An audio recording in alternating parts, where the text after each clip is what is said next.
ओम शांति। 14 मई 2025 बाबा के महावाक्य। मीठे बच्चे, अभी तुम संगम पर हो। तुम्हें पुरानी दुनिया से ताल्लुक माना नाता तोड़ देना है, क्योंकि यह पुरानी दुनिया अब खत्म होनी है। प्रश्न: संगम की कौन सी विशेषता सारे कल्प से न्यारी है? उत्तर: संगम की ही विशेषता है। पढ़ते यहाँ हो, प्रारब्ध भविष्य में पाते हो। सारे कल्प में ऐसी पढ़ाई नहीं पढ़ाई जाती जिसकी प्रारब्ध दूसरे जन्म में मिले। अभी तुम बच्चे मृत्यु लोक में पढ़ रहे हो, अमर लोक के लिए, और कोई दूसरे जन्म के लिए पढ़ता नहीं। गीत। दूर देश का रहने वाला।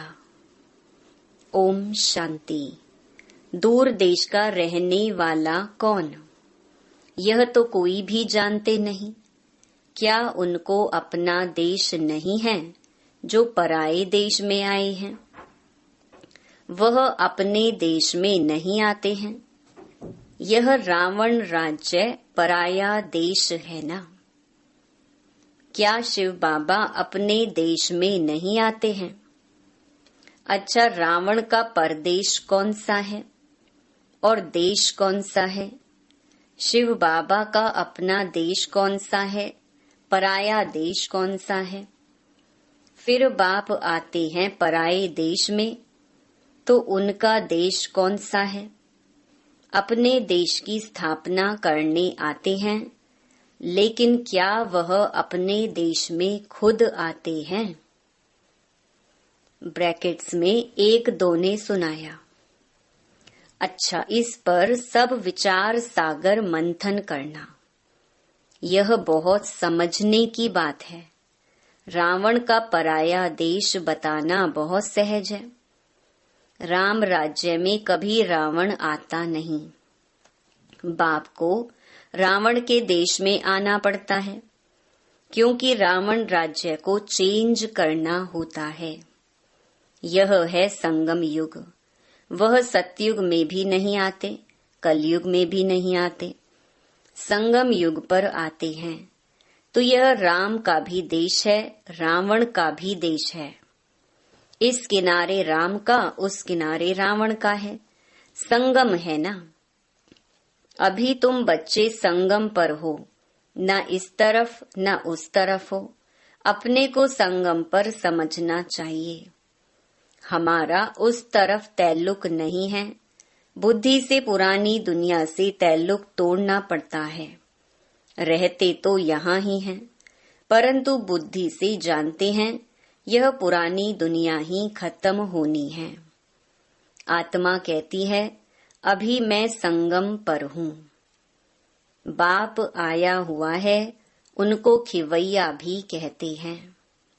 अभी हम जा रहे हैं। कैसे? योग से।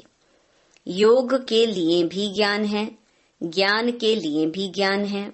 योग के लिए समझाया जाता है, अपने को आत्मा समझो, फिर बाप को याद करो। यह भी ज्ञान है ना? ज्ञान अर्थात समझानी।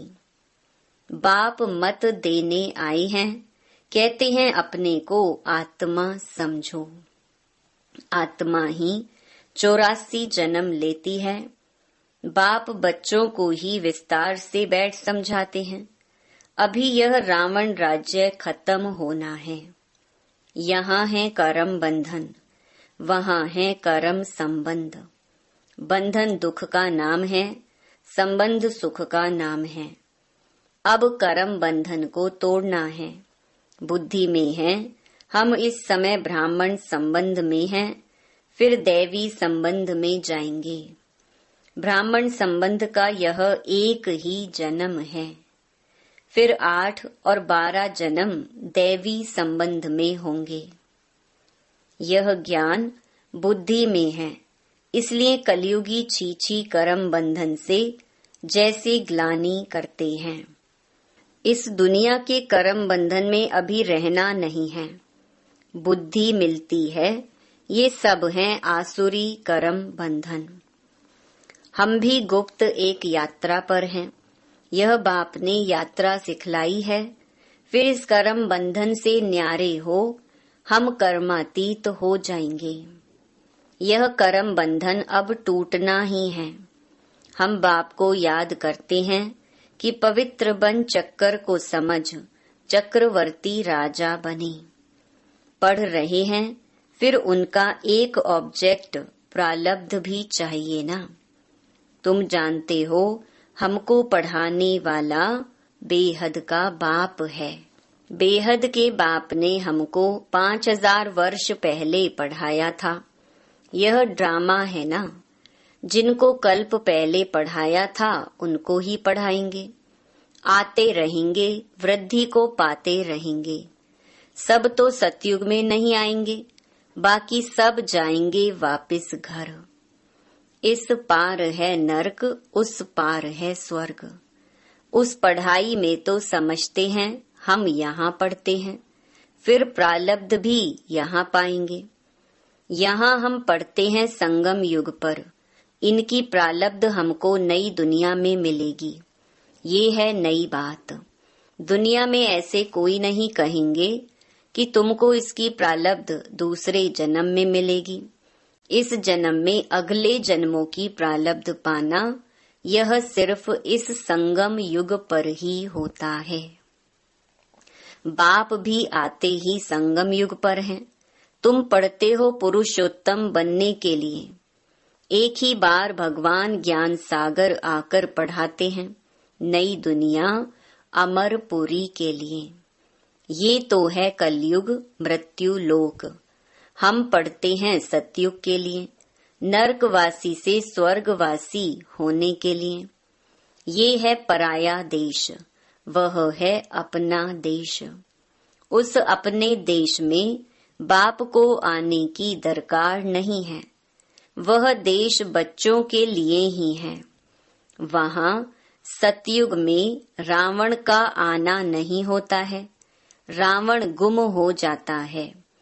फिर आएगा द्वापर में, तो बाप भी गुम हो जाता है। सतयुग में कोई भी उनको जानते नहीं, तो याद भी क्यों करेंगे। सुख की प्रालब्ध पूरी होती है तो फिर रावण राज्य शुरू होता है। इनको पराया देश कहा जाता है। अभी तुम समझते हो हम संगम युग पर हैं। हमको रास्ता दिखलाने वाला बाप मिला है। बाकी सब धक्के खाते रहते हैं। जो बहुत थके हुए होंगे, जिन्होंने कल्प पहले रास्ता लिया होगा, वह आते रहेंगे। तुम पंडे सबको रास्ता बताते हो। ये है रूहानी यात्रा का रास्ता। सीधा चले जाएंगे सुख धाम। तुम पंडे पांडव संप्रदाय हो। पांडव राज्य नहीं कहेंगे। राज्य न पांडवों को न कौरवों को है। दोनों को ताज नहीं है। भक्ति मार्ग में दोनों को ताज दे दिया है। अगर दे भी तो कौरवों को लाइट का ताज नहीं देंगे। पांडवों को भी लाइट नहीं दे सकते, क्योंकि पुरुषार्थी हैं। चलते चलते गिर पड़ते हैं, तब किसको देवें। इसीलिए ये सब निशानी विष्णु को दे दी है, क्योंकि वह पवित्र हैं। सतयुग में सब पवित्र संपूर्ण निर्विकारी होते हैं। पवित्रता की लाइट का ताज है। इस समय तो कोई पवित्र नहीं है। सन्यासी लोग कहलाते हैं कि हम पवित्र हैं, परंतु दुनिया तो पवित्र नहीं है ना। जन्म फिर भी विकारी दुनिया में ही लेते हैं। ये है रावण की पतित पुरी। पावन राज्य सतयुग नई दुनिया को कहा जाता है। अब तुम बच्चों को बाप बागवान कांटों से फूल बनाते हैं। वह पतित पावन भी है, खिवैया भी है, बागवान भी है। बागवान आए हैं कांटों के जंगल में, तुम्हारा कमांडर तो एक ही है।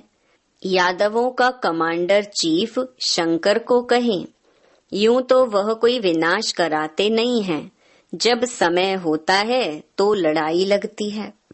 कहते हैं शंकर की प्रेरणा से मूसल आदि बनते हैं। ये सब कहानियां बैठ बनाई हैं। पुरानी दुनिया खत्म तो जरूर होनी है। मकान पुराना होता है तो फिर गिर पड़ता है, मनुष्य मर जाते हैं। ये भी पुरानी दुनिया खत्म होनी है। ये सब दबकर मर जाएंगे।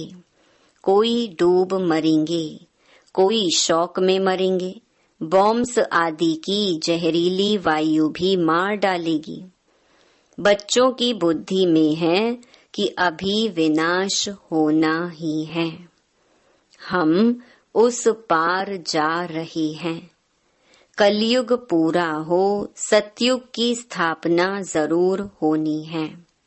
फिर आधा कल्प लड़ाई होती ही नहीं। अभी बाप आए हैं पुरुषार्थ कराने। यह लास्ट चांस है। देरी की तो फिर अचानक ही मर जाएंगे। मौत सामने खड़ा है। अचानक बैठे बैठे मनुष्य मर जाते हैं। मरने के पहले तो याद की यात्रा करो। अभी तुम बच्चों को घर जाना है, इसलिए बाप कहते हैं बच्चे घर को याद करो। इससे अंतमति सो गति हो जाएगी। घर चले जाएंगे, परंतु सिर्फ घर को याद करेंगे तो पाप विनाश नहीं होंगे। बाप को याद करेंगे तो पाप विनाश हो और तुम अपने घर चले जाएंगे। इसीलिए बाप को याद करते रहो। अपना चार्ट रखो तो मालूम पड़ेगा सारे दिन में हमने क्या किया। 5-6 वर्ष की आयु से लेकर अपनी लाइफ में क्या क्या किया, वह भी याद रहता है। ऐसे भी नहीं सारा टाइम लिखना पड़ता है। ध्यान में रहता है बगीचे में बैठ बाबा को याद किया। दुकान पर कोई ग्राहक नहीं है, हम याद में बैठे रहें। अंदर में नोट रहेगा। अगर लिखने चाहते हो तो फिर डायरी रखनी पड़े। मूल बात है ही यह, हम तमो प्रधान से सतो प्रधान कैसे बने। पवित्र दुनिया के मालिक कैसे बने। पतित से पावन कैसे बने। बाप आकर यह नॉलेज देते हैं। ज्ञान का सागर बाप ही है। तुम अभी कहते हो बाबा हम आपके हैं, सदैव आपके ही हैं, सिर्फ भूलकर देह अभिमानी हो गए हैं। अभी आपने बताया है तो हम फिर देही अभिमानी बनते हैं। सतयुग में हम देही अभिमानी थे। खुशी से एक शरीर छोड़ दूसरा लेते थे, तो तुम बच्चों को ये सब धारण कर फिर समझाने लायक बनना है, तो बहुतों का कल्याण होगा। बाबा जानते हैं ड्रामा अनुसार, नंबरवार पुरुषार्थ अनुसार सर्विसेबल बन रहे हैं। अच्छा, किसको झाड़ आदि नहीं समझा सकते हो, भला यह तो सहज है ना। किसको भी बोलो तुम अपने को आत्मा समझ बाप को याद करो, ये तो बिल्कुल सहज है। यह बाप ही कहते हैं मुझे याद करो तो विकर्म विनाश होंगे। और कोई मनुष्य कह न सके सिवाय तुम ब्राह्मणों के। और कोई न आत्मा को न परमात्मा बाप को जानते हैं। ऐसे ही सिर्फ कह देंगे तो किसको तीर लगेगा नहीं। भगवान का रूप जानना पड़े। ये सब नाटक के एक्टर्स हैं। हर एक आत्मा शरीर के साथ एक्ट करती है। एक शरीर छोड़ दूसरा ले फिर पार्ट बजाती है। वह एक्टर्स कपड़े बदली कर भिन्न भिन्न पार्ट बजाते हैं, तुम फिर शरीर बदलते हो। वो कोई मेल व फीमेल की ड्रेस पहनेंगे अल्पकाल के लिए। यहाँ मेल का चोला लिया तो सारी आयु मेल ही रहेंगे। वह हद के ड्रामा, यह है बेहद का। पहली पहली मुख्य बात है, बाप कहते हैं मुझे याद करो। योग अक्षर भी काम में नहीं लाओ, क्योंकि योग तो अनेक प्रकार के सीखते हैं। वह सब हैं भक्ति मार्ग के। अब बाप कहते हैं मुझे याद करो और घर को याद करो, तो तुम घर में चले जाएंगे। शिव बाबा इनमें आकर शिक्षा देते हैं। बाप को याद करते करते तुम पावन बन जाएंगे, फिर पवित्र आत्मा उड़ेगी। जितना जितना याद किया होगा, सर्विस की होगी, उतना वह ऊंच पद पाएंगे। याद में ही बहुत विघ्न पड़ते हैं। पावन नहीं बनेंगे तो फिर धर्मराजपुरी में सजाएं भी खानी पड़ेंगी, इज्जत भी जाएगी, पद भी भ्रष्ट होगा। पिछाड़ी में सब साक्षात्कार होंगे, परंतु कुछ कर नहीं सकेंगे। साक्षात्कार कराएंगे, तुमको इतना समझाया, फिर भी याद नहीं किया, पाप रह गए, अब खाओ सजा। उस समय पढ़ाई का टाइम नहीं रहता, अफसोस करेंगे हमने क्या किया, नाहिक टाइम गंवाया। परंतु सजा तो खानी पड़ी, कुछ हो थोड़े ही सकेगा। नापास हुए तो हुए, फिर पढ़ने की बात नहीं। उस पढ़ाई में तो नापास हो फिर पढ़ते हैं, यह तो पढ़ाई ही पूरी हो जाएगी। अंत समय में पश्चाताप ना करना पड़े, उसके लिए बाप राय देते हैं, बच्चे अच्छी रीति पढ़ लो। झरमुई झगमुई में अपना टाइम वेस्ट मत करो, नहीं तो बहुत पछताना पड़ेगा। माया बहुत उल्टे काम करा देती है। चोरी कभी नहीं की होगी, वह भी कराएगी। पीछे स्मृति आएगी, हमको तो माया ने धोखा दे दिया। पहले दिल में ख्याल आता है, फलानी चीज उठाऊं। बुद्धि तो मिली है, यह राइट है व रॉन्ग है। यह चीज उठाऊं तो रॉन्ग होगा, नहीं उठाएंगे तो राइट होगा। अब क्या करना है? पवित्र रहना तो अच्छा है ना, संग में आकर लूज नहीं होना चाहिए। हम भाई बहन हैं, फिर नाम रूप में क्यों फंसे? देह अभिमान में नहीं आना है, परंतु माया बड़ी जबरदस्त है। माया रॉन्ग काम कराने के संकल्प लाती है। बाप कहते हैं तुमको रॉन्ग काम नहीं करना है। लड़ाई चलती है, फिर गिर पड़ते हैं, फिर राइट बुद्धि आती ही नहीं। हमको राइट काम करना है, अंधों की लाठी बनना है। अच्छे ते अच्छा काम है यह। शरीर निर्वाह के लिए समय तो है, रात को नींद भी करनी है। आत्मा थक जाती है तो फिर सो जाती है, शरीर भी सो जाता है, तो शरीर निर्वाह के लिए, आराम करने के लिए टाइम तो है। बाकी समय मेरी सर्विस में लग जाओ।